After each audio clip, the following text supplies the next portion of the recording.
Handsome আর ফর্সা পোলায় আমারই দরকার। আমরা সকলে হয়তো সুমাইয়ার গান শুনি, কিন্তু সুমাইয়ার গানগুলো কিভাবে এডিট করা হয় এটা হয়তো আপনারা কেউই জানেন না। তো এই ভিডিওতে আমি দেখাবো যে সুমাইয়ার গানগুলো কেমনে এডিট করা হয়, কে এডিট করে এবং কিভাবে এডিট করা হয়, সব কিছু আমরা এই ভিডিওতে দেখাবো। সেজন্য আমাদের চ্যানেলটি যারা এখনও সাবস্ক্রাইব করেন নাই, অবশ্যই আমাদের চ্যানেলটি সাবস্ক্রাইব করে দেন।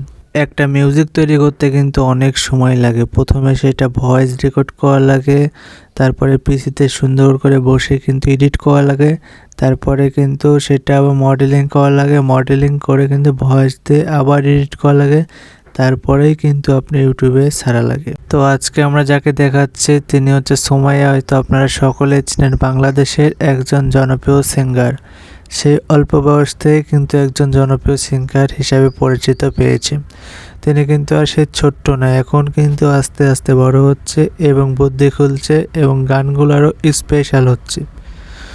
তো সুমাইয়ার গানগুলো এডিট কেমনে করা হয়, তো পিসি আছে, পিসিতে কিন্তু আগে ভয়েস রেকর্ড করা হয়, ভয়েস রেকর্ড করার পরেই কিন্তু পিসিতে সামনে যে ভাইটাকে দেখছেন এই ভাই কিন্তু এডিটে অনেক এক্সপার্ট।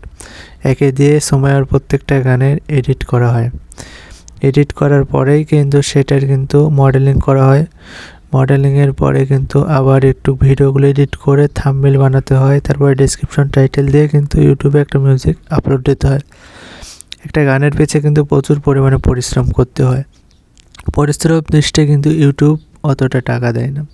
বাংলা কন্টেন্টে কিন্তু খুবই আর্নিং কম।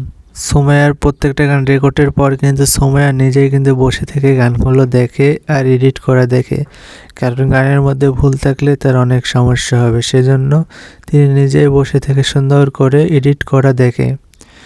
তো আজকের মতন ভিডিওটা আর বাড়াবো না, এতটুকুই।